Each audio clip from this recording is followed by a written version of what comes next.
Hi there, this is Fun, and in this instructional video I will show you how to pre-record your lectures through Microsoft PowerPoint 365. So as you can see, I have a set of slides here. Assume I want to create a video for my students or for you as lecturers about interactive teaching in Zoom. So the only thing that you need to do is go to Slideshow and click on Record Slideshow. You can start at the beginning, record from beginning, or record from current slide. I'll explain later why that would be useful. So click on Record from beginning. And hey there, this is me. And this is also the first thing that I want to talk about. Do you want to show yourself in these lecture videos or not? So in these really strange times, there's almost no real live contact between lecturer and student. So we advise you to actually show yourself.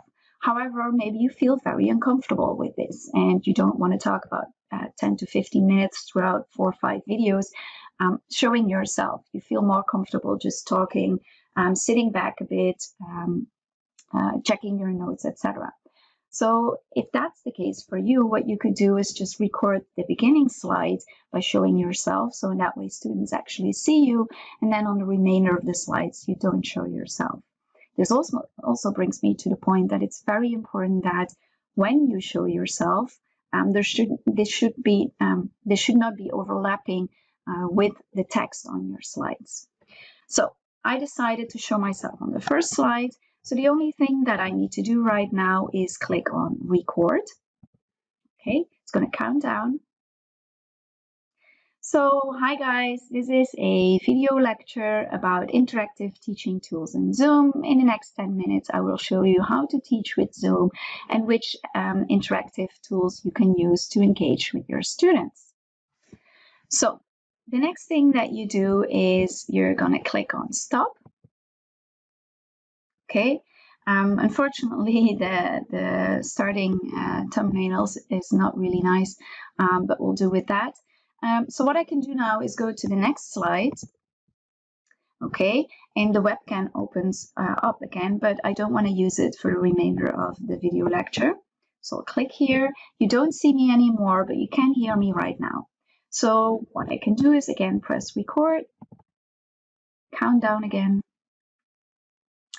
Okay, so what we will talk about today is asynchronous and synchronous teaching, why synchronous teaching in Zoom is very useful in these times, etc., etc., etc. Now, what I can do is just click to the next slide, but I have to make sure that I'm not talking the moment I'm clicking through to the next slide, because that is not really well recorded in the PowerPoint presentation. What you could also do is just click on stop.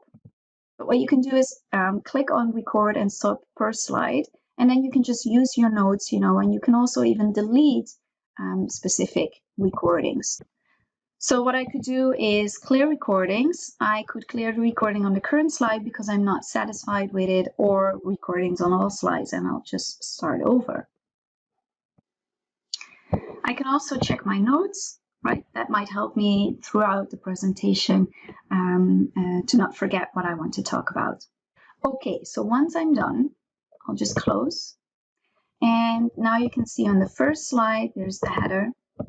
On the second slide, you can see there's no thumbnail, there's no webcam, but there's audio, and on the third slide as well. And of course, I didn't continue right now, but normally you would continue and finish your presentation, where we advise you to use videos about 10 to 15 minutes for students to not go into relaxing TV mode, Netflix mode.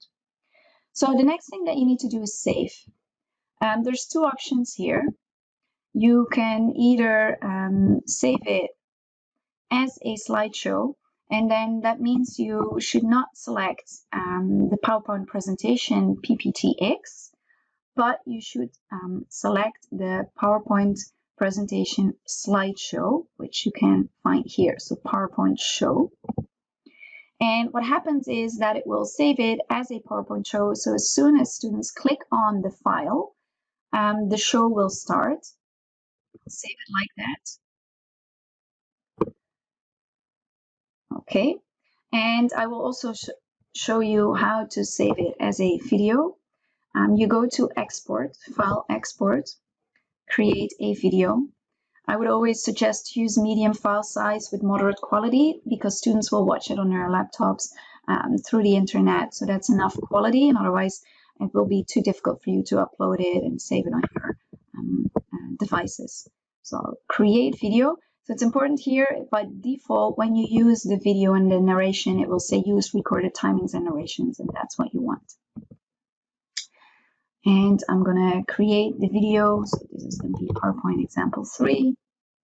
And here you can see the status of your video creation.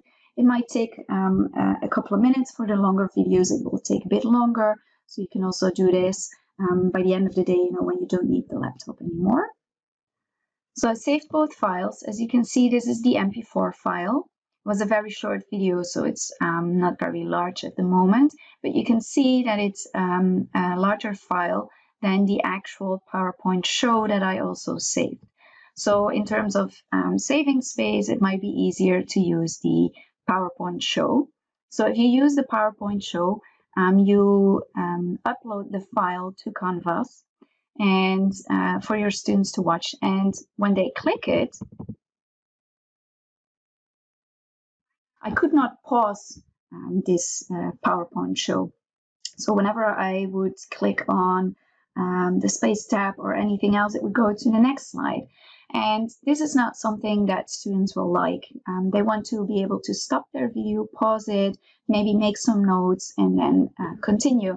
So in that case, the MP4 file is easier because this is just a video. And I can just pause it. So students will appreciate this more, and I would advise you to save the actual video. So this is all you need to do to be able to create a pre-recorded lecture with Microsoft PowerPoint 365. Good luck.